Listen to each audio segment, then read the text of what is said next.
Written 800 years before Jesus was born. Rabbi Brower had no other choice. He had to believe in Jesus. Next. It's supernatural.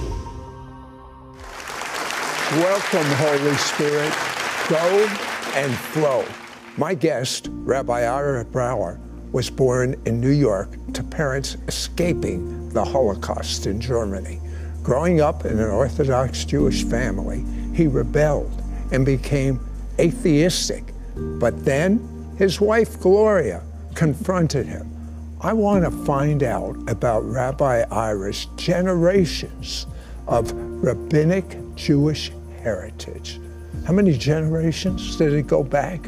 I went back to the 1500s, and it's something that I actually just found out about recently. Even though when I was growing up, my grandmother always said that, oh, we come from a long line of rabbis, and we kind of thought, yeah. I think almost all Jewish families say that. My family said it. Right. Turns out we did have a line of rabbis. Going back to the 1500s, there was a chief rabbi in the city of Prague, and his son, and beyond that, there were others as well.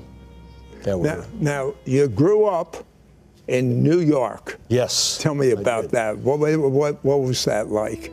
Well, this is back in the 50s and 60s, and my parents were, as you mentioned, immigrants. My dad was from Austria, Vienna, and they got out before the Nazis came in. My mom and her family lived under Hitler for 3 years in Germany, and they were able to, and both stories are really miraculous. You wouldn't be here today. Otherwise, I wouldn't be here today. That's right. You were born on an amazing date. What happened on the day you were born? Yeah, so this is an interesting thing. So I was born on April 20th, 1950. And I never knew what significance of that date was until I was in my 20s. I met someone who had the same birthday as I did. And he said, oh, you know who else has the same birthday? I said, no, who? Adolf Hitler. My mom was from Germany, and I know that it was a national holiday for Hitler's birthday for those years. Well, your mother probably experienced in the beginning days of Hitler the anti-Semitism, and they wanted to put a little picket fence around you to protect you from anti-Semitism in America. So they sent you to Jewish schools. They're called yeshivas. Tell me about that. Right. Go to school. So we started out in Long Island, then we moved into the city because of my dad's business. And first grade comes around, they want to send me to yeshiva because to protect me from potential anti-Semitism. Of course, this is 10 years after the Holocaust. We had family members that were killed. So they sent me to yeshiva, and we attended an Orthodox synagogue every Shabbat, shul. So your parents, unfortunately, got a divorce. How old were you when that happened? So I was 11 years old. Did it impact you at all? It impacted me a lot. Back then, in the Jewish world, especially the Orthodox world that we were part of, divorce was really not heard of at that time. So there was a lot of fighting going on. I remember the same thing was happening in my family, and they decided not to get a divorce. For the same reasons. Yeah. But your family decided to they decided to get divorced. It was very shaming, for one thing, for me, being in yeshiva, Orthodox, and so on, and tried to hide it, didn't want anyone to know about it, but I think everyone probably did know. And that shame and fear, anxiety, and actually stayed with me into adulthood, and so needed God's healing from that. It didn't stop being Jewish. That's something God did. But did you kind of turn away from yeshiva life and stuff like and go into a synagogue? Yeah, so after my bar mitzvah, we say that I graduated from Judaism. I didn't care about God back then. Yeah. He doesn't care about me. I don't care about him. Always knew I was Jewish, so that never changed. But the idea of personal God or a relationship with God really wasn't in my radar at all until much later. And you, like many people, in college especially, you got into drugs. Yeah, got into drugs, partying, the whole 9 yards, and so much so that I dropped out of college after a year and a half and took a semester off that lasted 20 years. And did eventually get a degree, but much later. And went out to Colorado Boulder in 1970 was a mecca for... that's what I would think the hippies, for drugs. You know, and it was like, yeah, literally, it was, this is it. Living the hippie life, exactly. So you're involved in a marriage with infidelity, and it ends in divorce, and you fall in love with a beautiful, my notes say, a beautiful Southern Belle waitress named Gloria. Now, Gloria, tell me more. Well, I was born and raised in Mississippi, and when I hit about that age, I decided late teens, early 20s to go out to Colorado. I had never left the South, so I get out to Colorado, and I start a job as a waitress, and I get to my first day, my first people that I ever waited on happened to be the ex and the 2 children in Ira, which was very interesting. Wasn't ex at the time. First she wasn't an ex. The first time I ever waited on a table, it was him, the kids, and her. And so I was, I was just me, and my Southern accent was a lot more than it is now. And so they had a hard time understanding me. I had a hard time understanding them. And so we went through that, and the wife worked at the restaurant. And so we all became friends and, did a lot of things together and did a lot of partying and things like that together, because that was kind of our lifestyle at that point. Now, when you started dating Ira, were you both addicts to drugs, would you say, or no? Well, addicts, it was our lifestyle. It's what we did. To me, I would use that as a synonym, addict, but go ahead. Yeah, well, it's what we did. Everybody we knew, the town we lived in was very small, Estes Park, Colorado. Very busy in the summer, but very dead in the winter, so we partied a lot and just hung out with a lot of crazy people that did crazy things like us. And how about alcohol? So alcohol was part of it, smoking cigarettes, the drugs that were available at that time. And I would drink because in my childhood there was abuse and some things in my childhood. So when I got to doing the drinking and the drugs, it was a way to not have so much pain so I could medicate myself through that. So, but once I started drinking, sometimes I would black out and go into blackouts where I could be up talking and doing and everything, but have no idea of it, not even know it. And so that was my journey for a while. Ira was just smoking pot every day and doing whatever. He wasn't as much of a drinker. Okay. You had a wake-up call in your car. I did. What happened? We had an after-hours party at the bar, which means we stayed after hours and drank and did more drugs. We got in the car. Ira couldn't drive. I'll drive. And when you're loaded like that, you think that you can drive the best. And so we started on the road. It was a 2-lane road. It was around a lake. And we got ready to go around the curve. And I lost control. I was driving too fast. We went down an embankment end over end and landed in this field. And at the bottom, I was thrown out of the car. Ira was still strapped in, and we had some drugs in the car, so we threw the drugs out in the field. And Ira needed to get in touch with somebody. We didn't have cell phones or anything in those days. So he walked up the hill, and before we had gone around the curve down in the gully, there was a phone booth there, old phone booth, and Ira went to the phone booth, had no change, and there was change in the receiver part of it. So he would not have been able to make a call. Exactly, exactly. So I called a lady that worked for me. So at this point, I had my own real estate company. I was a, quote, prominent citizen in the town. And here it is. It could have lost everything. Yep. And so I called a lady that worked for me that kind of knew what we were up to, and she came and helped us. Sheriff came. Anyway, and it was definitely a wake-up call, and we can definitely look back now and know God's hand was protecting us, because we could have both easily been killed. Right. How did you get free from the alcohol? Well, this guy came up to our house. It was an Easter. We had a big party. Everybody came over, and he saw me drinking, and he knew that something was going on with me. because the way I was acting and how I was drinking and all that, because he had people in his life that he recognized. And he said, hey, I've got a place if you will go. He was selling some Amway, and he just got in the business. He said, hey, you would be great at this. Why don't you meet me? And I met him in Boulder. He never talked to me about Amway. He started talking to me about my drinking. And I was like, hey, I drink like everybody else I know. What's the big deal? I didn't think I saw some people that I thought were pretty alcoholic, but not me.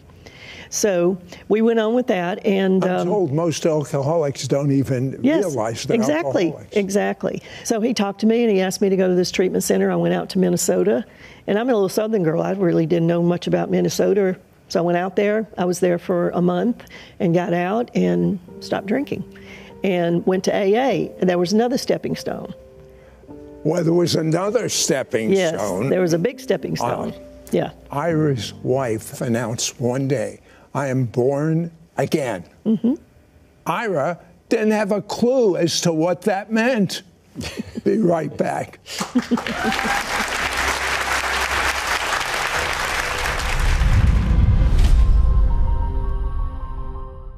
For 15 years, Project 77 has broken down spiritual walls to reach Jewish hearts, as over 2 million Jewish homes directly receive the gift of one of Sid Roth's evangelistic books. They Thought for Themselves tells 10 real-life stories of Jewish people, including Sid Roth, who had radical encounters with the truth that Jesus is the Jewish Messiah.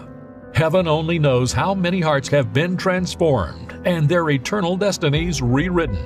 A 12-year-old Jewish boy opened his family's mailbox before anyone else and found Sid's book, They Thought for Themselves. He read it cover to cover and gave his life to Yeshua. Many years ago, I had a dream. God was telling me to put together a book of Jewish testimonies for unsaved Jewish people to come to know the Messiah. This is the set time to reach Jewish people. With Project 77, you're not just helping us print and distribute 7 books or 77 books. You're writing your own eternal legacy of love for God's chosen people and helping them write the next chapter of their lives. Now is your time to place one of Sid's evangelistic books straight into Jewish homes and hands. Your $77 gift sends 7 copies into 7 Jewish homes. A gift of $777 means 77 Jewish homes get a copy. That's like reaching an entire neighborhood. Go to sidroth.org/77 or call now.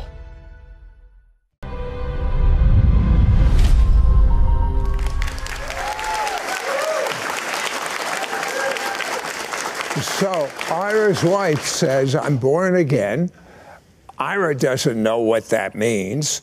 I think you kind of thought your wife was flipped out with sugar or crazy. Explain. Yeah. So she comes in the house one day. This is about 6 months after we got married. So when we got married, we had a Unitarian minister, who was a friend, and asked him if he would marry us. He said, sure. You really ran from Judaism. Yeah, exactly. And I had one condition, and that is we don't want to mention God. Yeah, well, you went to the right minister. Point, I was an atheist. You were okay. Right, exactly. Right. So he was fine with that. Yeah, no problem. So, so now this fast forward 6 months after we get married, and she comes in the house one day all excited. I am born again. Really, I accepted Jesus. And I said, you are crazy. You are Michigan. Well, I thought that. I don't know if I said it, but I didn't really know what it meant. The only time I'd ever heard that term before was years earlier at a magazine interview with Jimmy Carter, who said he was born again. I didn't know what that really meant. Christian thing, something having to do with that. But don't bother me with that. I said to her, I'm Jewish, and that's fine for you because you're a Gentile. Because in my belief system, Jesus was not for Jews. Jesus was the Christian God. And growing up, you know, in the environment I grew up in, Christians did those horrible things to us. Why would I want to become one? So that was, my first thought was like, okay, that's okay for you. You're a Gentile. Don't bother me with that stuff. And I'm thinking, does that mean we have to get a divorce? I mean, we don't, you know, I'm not on board with that. And yeah. Now, when he reacted the way he did, what did you say to him? Well, I want you to come too. You need to be a believer. You know, I mean, what were we supposed to do? We're married now, so I'm going to go this path and he's going to go a different path? He needs to get saved. that was all I kept thinking. He needs to come. He needs to come. He needs to come. He needs to come. Did it bother you that she was doing that? Well, I figured that was her life, and she could do that. She had already been going to church Sundays, and I would go for a run. She's taking the kids, and you're not going. That's correct. Why didn't you go? Because I'm Jewish. Why would I go to a church? Okay. Gloria had a secret weapon. Your kids. Yeah. What happened? Yeah. So our kids, these are my two kids from my first marriage. We'd get them on weekends, and they were probably 8 and 6 years old. And so Gloria wanted to take them to church, and I said, well, you know, my first wife and I, she was Catholic, and I was Jewish, and we just decided when they got adults, they could decide for themselves what to do. And she came back with logic, which said, yeah, well, if they don't know anything, how are they going to decide? I thought, okay, yeah, go ahead and take them to church. So she starts taking them to church on Sunday. Did that bother you at all? No, not really. Okay. Because, you know, it was them, and they were little and whatever. Learn a little bit about God some way, even though I didn't believe in God. I'll go to church. And they were so sweet and innocent. The second time, they asked. They were so sweet. They would say, Glory, how come Dad doesn't go to church and we have to? I said, well, he's Jewish. Jews don't believe in Jesus. They're out. We're in. That's replacement theology in a thumb, a nail. And so they would come again. Well, how come we have to go to church and Daddy doesn't? And I said, you know what? Why don't you go ask your dad? So that was the secret weapon. That was the secret weapon. Right. Yes. So they come down. You could not say no. How could I say no? And I thought, you know what? I saw I'm in real estate in the city. I have my own business. Might be good for business. So I'll go. You know, what harm will it be?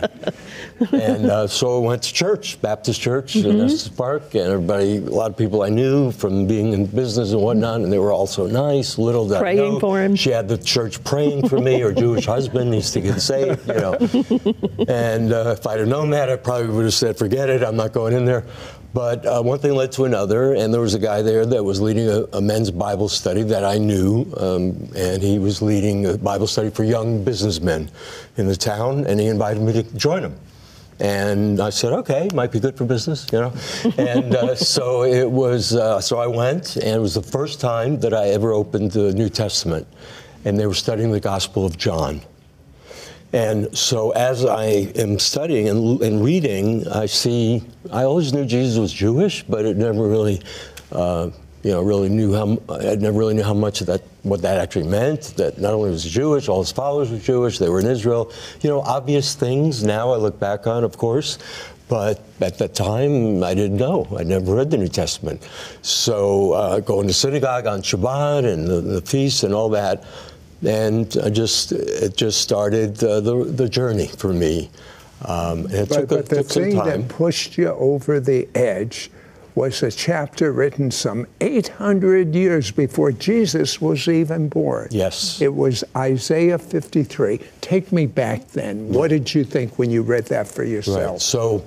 So I started in this journey, reading the New Testament, and I thought, you know what, I need to go back to the Hebrew Scriptures. So I went, going to Yeshiva and so on. So we did study Torah and so on, some Talmud and whatnot, and somebody gave us a book about Isaiah 53. And of course, a lot of people were giving me books and tracts, and read this, I read this. So Isaiah 53, all right, that's in the Hebrew Scriptures, I'll read that. So I read it, and it is eye-opening. And I'm reading it all the way through, and I'm going, this has to be about Jesus, because the description, he will bear the sins of many, and by his stripes we are healed. And I believe he spoke to me, probably maybe the first time where I really sensed his voice. And there was a moment in time in a certain place, and when we go back there to visit sometimes, I know the exact spot. We're driving up the mountain, and I'm driving somehow, and I'm in literally a different world with God, and I open my heart and I say yes to Yeshua at that moment, and I just felt the peace of God come into my heart. Rabbi Ira, why is believing in Yeshua so important? Yeah. That's a really good question, Sid. Thank you. So what I came to understand is if we read, for instance, Leviticus, the book of Leviticus, which is all about the sacrifices, and people go, oh, that was, the Old Testament, but now we have Jesus. But there's so much we can learn from there about God's nature, Why is that? Well, the word for sacrifice in Hebrew is the word korban. And the word korban comes from the same word as draw near, likrov, to draw near. And so what was the purpose of the sacrifices? The sacrifices were a picture of God's mercy, that in his mercy, he wanted the people to draw near to him. And the only way that could happen, because of sin that separated the people, talking about the people of Israel now, in that time, is that he, in his mercy, allowed a sacrifice of an innocent animal to take upon that animal, the guilt, the sin of the person, the offerer. And in his mercy, he allowed the innocence of the animal to be transferred to the offerer, the person, and then the result could be they could draw near to God. And Yeshua did the very same thing, except his sacrifice was a one-time sacrifice for all time. And in his sacrifice, his korban, we can draw near boldly, the writer of Hebrews writes, that we can come boldly before the throne of grace and receive mercy in time of need. And there's that, the chesed, the mercy that we can receive. Why? Because Yeshua, Jesus, paid the price. And so when I think about all that in context, then we understand, and unfortunately when the temple was destroyed, the rabbis had a problem. The ones that didn't believe in him, they started a new system of prayer, good deeds, and charity can avert the judgment. Well, that's not Torah. That's not what the Torah says. The Torah says without the shedding of blood, there is no remission of sin. Well, they only had two choices, the rabbis. Either believe Jesus is the Messiah, or tell a big lie. Exactly. Yep. We're offering Rabbi Ira Brower's exclusive free digital download, Out of the Ashes. Rabbi Ira, like all of us, suffered much hurt, much trauma in his life. God downloaded a prayer that set him free. When he prays this prayer over you, the same heavenly presence that set him free will come upon you. This free, exclusive digital download is available now at sidroth.org/4158D. But you know, Ira, there are so many Jewish people like us, yes, that have never had an opportunity to do what Ira did, what I did, what Ira's wife did. So we have developed Project 77. It actually came from a dream from God, in which Jesus gave me strategy to reach the world's entire Jewish population. It's called Project 77. God told me to develop a book of 10 Jewish testimonies. I did.